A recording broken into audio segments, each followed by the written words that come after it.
How's it going, guys? Today I want to talk about the new NHL 19 franchise mode video that came out a couple days ago. It's actually a 16-minute long video, tons of information in there. Talking about all the new features in franchise mode, specifically the revamped scouting engine. Now, because it's 16 minutes long, I'm going to do my best to kind of sum everything up for you guys, talk about all the important information. There's a lot going on though, so hopefully you guys enjoy this video. Also, I'm going to have the video muted as I think the audio in the background is copyright, but the first thing you'll notice after this little intro here is just the fact that we actually have gray screens now in franchise mode. This alone is a big improvement. I felt like the white, after looking at it for a few hours, definitely hurt the eyes. Looks to be like designed the same in terms of the layout, but the gray color scheme I'm definitely a much bigger fan of. So the first thing you'll notice here, guys, is the fact that you can actually now hire and fire scouts. As you can see in the top right hand corner there, it says manage up to 20 scouts at a time. This is both amateur and pro scouts. On the left side there you have all the different scout names. You can see that there's scouts with different ratings. So the top one there is a B overall. It goes all the way down to a C. I'm assuming it probably goes like down to F, or maybe not quite F, maybe like a D scout. Also, they'll be specialized in different regions. So as you can see, the first guy there is a B- in SHL. The Trinka guy is an A+ in NHL Atlantic, so that's pretty cool to see. Also, there's actually different regions now. You have the NHL Central, NHL Atlantic. I think there's also a USA East and West now, opposed to just one league for the US. And you can see the type of scout there, obviously. So very cool just to see all this new kind of added features to the scouting system. I think it's one of the big things people wanted to see revamped. It definitely is this year. I know I talked about it about a month ago in a previous video. I couldn't cover everything. Also, as you can see there, you actually have a scout salary. So right now we're using $2 million of the $2.28 million budget. It shows you how many scouts are currently in transit. We're currently at 17 to 20 scouts. We can still hire 3 more. Here's a more in-depth look at Toybert. Scout overall there is B. It ranges from A+ to E actually, so I guess they're going with E opposed to F. And it says how if you use a scout who actually specializes in a region, it'll turn an average scout into a good scout. So let's say your scout's overall is a B or even worse, but he's got an A+ in a specific region and you use him there, he's an A+ scout. So I think that's really cool. You can see salary there is $145,000. I was wondering how much you're getting paid if your budget's a little over $2 million, so that does make sense. And right here, this is very cool. As you can see, they actually have a ton of different abilities, and there's a different rating for each one. You have skater there, shooting senses, puck skill, physical, defense, skating reflexes, goalie even. So maybe you'll find a guy who has C's in skater, but he's got an A in all 3 goalies. Obviously, you're going to use him and hopefully find a diamond in the rough goalie. Character assessment there even, team strength, scout efficiency, prospect discovery. So very cool again just to see how much is going on here. They've done away with the very simple scouting mechanic that was used in the previous games. This one's much more advanced, and I'm a huge fan of it. And right here, guys, you can actually see how good they are in every single region. So it's not just going to show the one they're best in. So for instance, Toybert here, his best region is both NHL Pacific, NLA, and Liga. All 3 are A-minuses, so it's really cool that you can kind of see where he's specializing. Obviously, we don't want to use him in the USA East or the QMJHL as he has an E in both. Also just realized I forgot USA is actually 3 regions now opposed to 2. You've got West, Central, and East, so that's pretty cool. Before, you were just scouting the entire US. Also, too, you have NHL there for pro scouts, which division you want to scout. Same goes for the AHL. Obviously, it looks like CHL, Europe, Russia, Scandinavia, those are all the same in terms of how the region's broken up. Also, guys, another really cool thing about this is the fact that the scouts are dynamic. So let's say you send Toybert here to the SHL. He's currently a B- in SHL. You have him there all season. His SHL scouting is probably going to go up because he spent the whole year there. Maybe it goes up to an A or whatever, but the rest of the places where he hasn't been, those are going to drop down. So it's very cool to see that your in-game actions actually have an effect on the scouts. The next part here, guys, talks about how you can actually get different scouting reports. For instance, you have playing style. Are they a playmaker? Are they a sniper? Strengths and weaknesses. Pretty self-explanatory. They're really good at shooting. They're really bad at defense. You also have skills assessments. So kind of, are they a dangler? Are they a two-way forward kind of thing? Character assessment. Are they good in the locker room or not? Obviously, that really only matters if you have morale on. Potential and comparison. So potential is probably the biggest thing you're worried about. How good are they supposed to be? Also a player comparison. If they're compared to Crosby, it's a pretty good comparison, I'd say. So next here, guys, we have the View Draft Class screen. As it says on the top right, this is completely revamped. Probably the first thing you'll notice is all these binoculars. So that is the accuracy of the stat that you're looking at. As you can see there, if it's 4 bars, it's completely accurate. 3 is semi, 2 is inaccurate, 1 is very inaccurate, and then of course lastly you have unknown. Now, very inaccurate could still be right. It's just, very inaccurate. The chances of it being accurate are the lowest. Accurate is what it is. So Popov here is an elite potential player, is a playmaker, and his rank there from your scouts is number 1. Next that you actually have the CS rank. That's the central scouting rank. So Central Scouting is kind of like based on the real life Central Scouting. Basically, let's say for whatever reason you didn't do any scouting over the course of a year, you would still have a pretty good idea of the draft class and who the best players are based on Central Scouting. So I really like that, as in real life. Even if I'm not a scout, I can still go online and look at Central Scouting reports and see who the top players are in the draft. So it just makes sense that you'd have some other information to base your picks off of other than your own scout. And as you guys can see here, this is probably the biggest thing. This is a brand new scouting card. As you can see, it actually shows the players' junior stats heading into that year, or not even junior stats, just whatever league they're playing in before they get into the NHL. So this guy here is playing in Russia, 36 games played, 2 goals, 10 assists. If they're playing in the CHL, they'll have CHL stats. The USA, they'll have their American stats. And not only do they have that during the draft year, but also after they're drafted until they make it to the NHL. So let's say like this year you took Dahlin, for whatever reason you sent him back to the SHL, you'd actually see how good he's doing in the SHL. I think this is awesome. It'll probably give you a better idea of who's going to grow and who's not.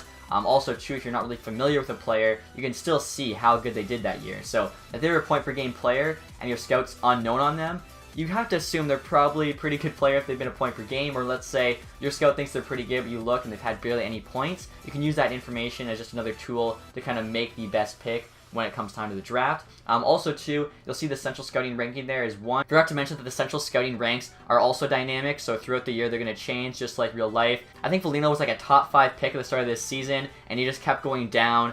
Even at the draft, he was still considered like top 15. Obviously, Detroit got him at 30, so just like real life, players will move up and down the draft board depending on the season they're having, which I think is just another awesome additional feature. And next here, guys, for the scouting card, we have strengths and weaknesses. This is another awesome feature. So for strengths here, for this guy, he's got 200-foot game, so probably a good, two-way center. Offensive creativity, playmaking ability. Weaknesses there, teammate utilization and reach.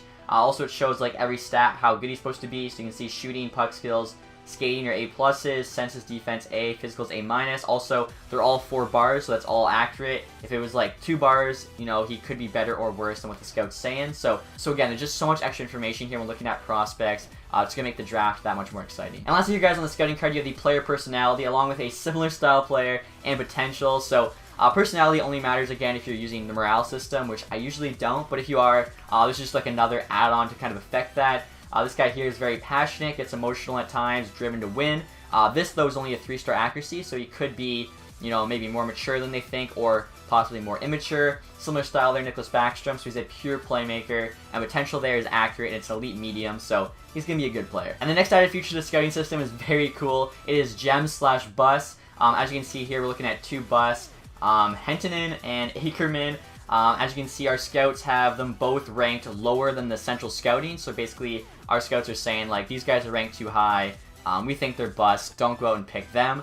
Now, they're very rare, I heard, to get these gem and bust. As you can see, there's only 2 total busts in the entire draft class. The same goes for gems. So, like, if you do find a gem, essentially like a diamond in the rough, you're going to want to take advantage of that. It's not going to be something that happens very often. Obviously, a gem is the opposite of a bust. He's going to be somebody that your scouts rank higher than Central Scouting, so hopefully you can pick them up, below their value. Obviously, too, you could trade up and take them if you want to be safe, but definitely like this, how your scouts are telling you, like, don't take these guys, and you definitely want to take these guys. Again, just makes, like, this whole scouting process so much more realistic and so much more fun. Also, guys, with the new draft board, you can actually pin a bunch of prospects you're interested in taking, and you can kind of just quickly go here and see how they're progressing throughout the season, opposed to having to look through the entire draft class to find them. So obviously, if you're interested in Peyton Krebs, we know he's going to be good. You have him on your draft board. You can see how good of a season he's having during that year. I mean, a bunch of the top prospects that we've already added to our NHL 18. You got Kako, Dodge, Byram, Suzuki, Cousins. So I think that's very cool. It just makes it easier to pay attention to the top prospects,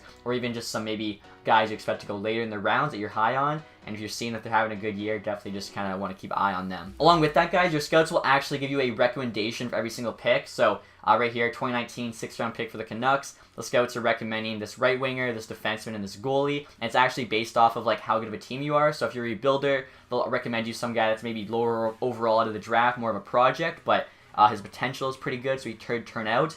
But maybe if you're more of a champion or contender, they'll recommend somebody that's more NHL ready with not as high of a ceiling. So again, very cool just to see how deep this mode really is. Also, guys, on the draft board screen, you can actually look at your forward, defense, and goalie depth chart, and it'll kind of tell you how good they are compared to the rest of the league. So you you can see there, forward and defense for Vancouver are both E's. They definitely need to add. Even goalies are also E. But it just kind of gives you an idea, I guess, of kind of how good your players are now, who you have coming up. Just another way, I guess, to look at the roster. Also, guys, I think I mentioned this in my last video on franchise, but the CPUs are now much more active on the draft floor. If they have a player that they really want that they think's not going to be there by the time they pick, they're more willing to move up in the draft. Also, if they really have no one that they're that high on when they go up to pick, they're more likely to move back. So basically, just a lot more draft pick trading, which obviously is what we mainly see at the draft, more so than player trading. So you'll see teams trading a third and a fourth to move up more in the third.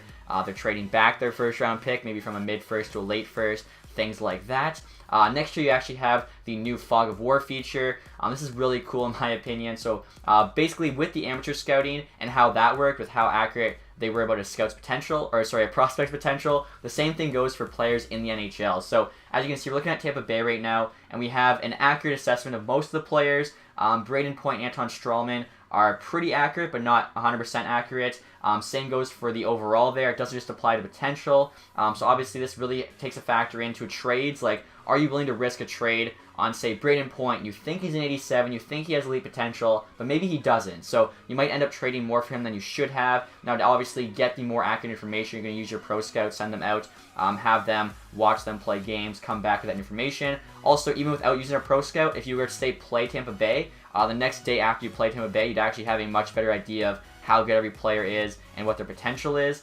So I think that this is a really cool feature. I think it takes like 1 or 2 months after getting an updated information on a player to then lose that information. So obviously this is just another feature that makes franchise mode that much more deep. I think too, when I played it, there was 4 different Fog of War options you could toggle on or off. The first obviously was potential, second their overall, the third was like their individual stats. So usually you can go in and see exactly like how good his slap shot accuracy is, how good his power is.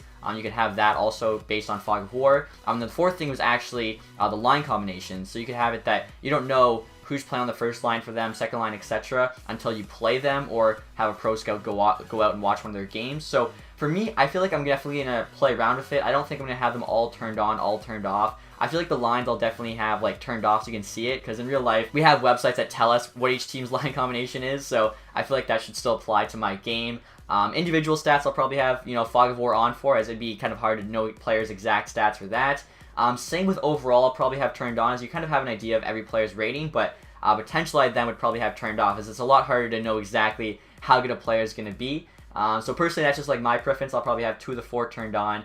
The other 2 obviously turned off. So the fact that you're actually able to turn these on or off as you wish, I think is awesome, as it just gives every single player the ability to play how they want. And right here, guys, look at the NHL Players screen. Obviously very similar to the prospect one. You have overall, role, potential, and then stats. So Braden Point here, pretty good season so far. He's got 40 points in 50 games.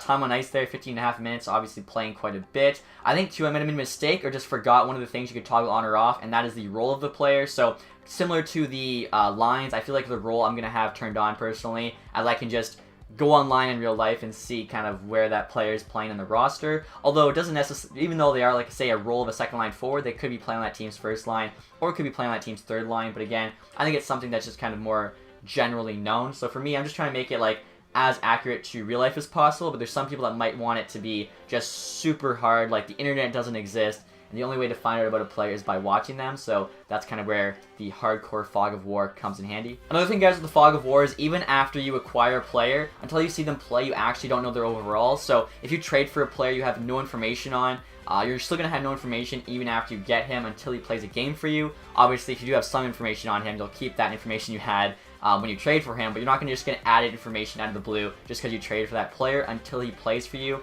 Same goes for the prospects you draft. Until they actually play a game, you're not going to know what their overall is, so it makes the preseason that much more important. You're actually going to want to use your young players in that preseason to give your scouts an opportunity to watch them play and find out what their overall really is. So obviously, if they are NHL ready, you want to know that from the preseason and keep them up. And if they aren't, you obviously don't want to hold them up in the NHL. You want to send them down to the CHL and allow them to grow there. So again, very cool to see how, I guess, more realistic franchise mode is going to be this year. And lastly, guys, I wanted to mention something really cool I saw in the Game Informer interview about franchise mode, and that is that players can actually retire and become a scout. So I think in that article they said Chris Thorburn retired and became a pro scout, so that's pretty cool to see.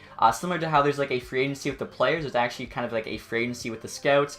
Every year there'll be scouts that retire, get signed to new teams, leave their old teams, stuff like that. So you're going to be trying to sign new scouts, hopefully better ones, and in that, transaction process, that's when you'll have players that retire become new scouts. So just hearing that, I think, is honestly so cool. It's something I wouldn't have even thought of. And in regards to free agency too, I forgot to mention that your pro scouts will play a huge part in free agency. Obviously, when we play the game, we know exactly how good every single free agent overall is. The only really big factor is kind of if they're older, they may go down overall over the summer, but that's about it. Now, if you've never scouted a player or haven't watched him play recently, you're going to have no idea how good his overall is. Obviously, you'll be able to use his contract as to get an idea, but I mean, every year we've seen this summer just how bad some of the contracts are that get handed out to free agents, so you definitely don't want to only base it off of that just because, say, Blake Wheeler's asking for $9 million. If he's 36 now in game, it doesn't mean he's still that 89 you think he is. Maybe he's dropped down to an 85 or something, right? So definitely just another new addition to this game. It's going to make it so much more fun to do franchise mode.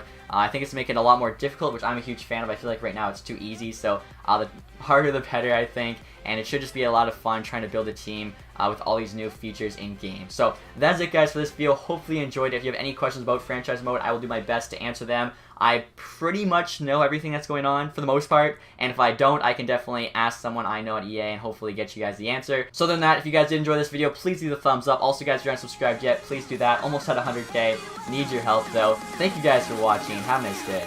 Goodbye.